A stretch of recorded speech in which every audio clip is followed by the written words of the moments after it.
What is going on, friends, and welcome back to the Minecraft Hub channel. Today we are in the deep dark for a very special video. Not too long ago the 1.19 update came out, and with it the Warden. Now of course this has been out for a while, but a lot of people are still wondering all the facts about the Warden. So in today's video we're going to be talking about the Warden and going over everything you need to know about it. The first thing you need to know about the Warden is how it's triggered. So these right here are skulk sensors, and if you make any noise near them, they will activate and signal the skulk shrieker right here. Now, if the skulk shrieker is activated normally 2 or 3 times, then the Warden is called and it'll come out of the ground in one of these skulk areas. Best way to not trigger these sensors is of course to avoid them at all costs, but of course there is a ton of loot in the ancient cities that you're gonna want to get, like that chest up there. So what do? You use wool. As long as you use wool as your block to build up to tower, you're never going to trigger these, and of course chests are going to trigger these as well. So if you put wool around them, nothing's gonna happen. But if we break the wool, it now triggers these sensors. So make sure you wool up every chest that you hit in the ancient cities so you don't accidentally call the Warden. But now we've talked a lot about how not to trigger or how to trigger the Warden, so let's talk about the actual Warden itself. And to do that, we should probably get one of those in here. So through the power of editing, I managed to get myself some snowballs. So now let's trigger a Warden. Now you may be wondering why I have snowballs, or you may know why I already have snowballs. But that is because the Warden is blind. So the Warden can find you through a couple different methods still, even though it is blind. It can find you through sound, which is of course what triggers all these sensors and also lets the Warden know where you are. But it can also smell you as well if it gets close enough. So these snowballs are basically to trigger sounds in other locations and get the Warden to follow those.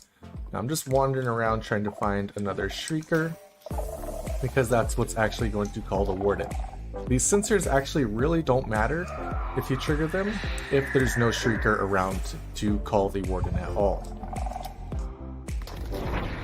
And there it is. So the Warden is a blind mob, as I said. It's going to find you through sound and smell, but you also have this darkness effect on you at the same time, which makes it a lot more difficult.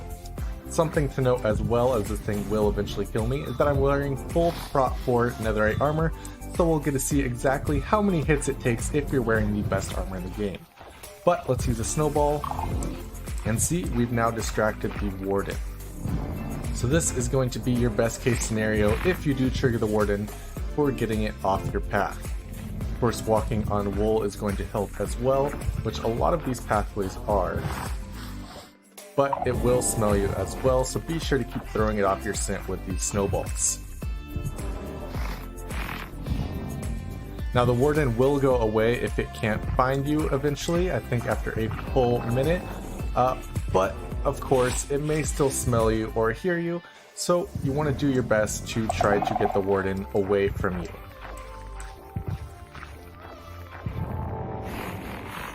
Now if you want to know about actually fighting the Warden, that is going to be a little more difficult, as the Warden has been designed specifically so that you cannot fight it. Well, you can fight it, but you are more than likely going to lose. The Warden has a couple different attacks, and those attacks are going to be its melee attack. It pretty much swings the same as an iron golem, so you can just bet on its arms flying up and hitting you into the air. This is of course not great and can deal you a ton of damage. But another attack of the Warden is its ranged attack. Mojang really wanted to make sure that the Warden would be able to hit you even if you pillared up, so you couldn't just cheese the Warden that way. So it has a ranged attack now, which is that right there. You can see I'm wearing full netherite prot 4 armor. I've taken 2 hits already. And that's how I die. There is basically no real way to beat the Warden in a fair 1v1 fight. You do have to find some way to beat the Warden. The most common method that I've seen so far is by just shooting arrows at the Warden and continuously running away. That seems to be the best way to actually beat the Warden. The Warden is specifically designed to be an unbeatable mob in the game. You're really supposed to be wanting to avoid this. Of course, it is possible to kill it. You do have to be very creative and work very efficiently in order to get this thing down before it manages to kill you. So I do highly recommend avoiding this, but of course some players are still going to want to trophy chase and take this thing's head. One more thing I do want to try is seeing how quickly or how many hits it takes the Warden to melee hit me. We've tested its long range attacks. It looks like it's about 3 hits, but now let's test out its melee. It seems like Protection 4 actually gives you a pretty good chance against this thing. Oh! I took, I think, 4 hits, and I think I would have been able to take a 5th before it fully killed me. But of course it used its Sonic Charge attack, and we got killed by that instead. But that is pretty much all there is to know about the Warden. I assume we're going to find out more about it in future updates, maybe when we learn a little more about this structure in the center and find out if this thing is really a portal, and if it is, where this portal goes. I would love to get some more lore behind the Warden. I think that'd be super interesting and a great add to the game.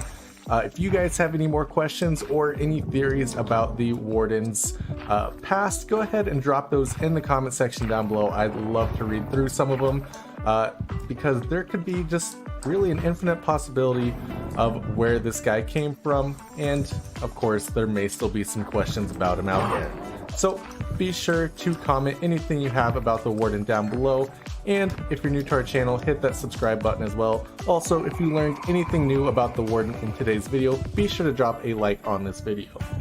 But that is pretty much all the time that we have for you guys today. If you enjoyed this video, be sure to drop a like on it, and if you're new to our channel, hit that subscribe button as well. We post tons of different Minecraft content, so if you enjoyed this video, you'll definitely enjoy some of our others. Anyways, thank you guys so much for watching, and I'll see you next time.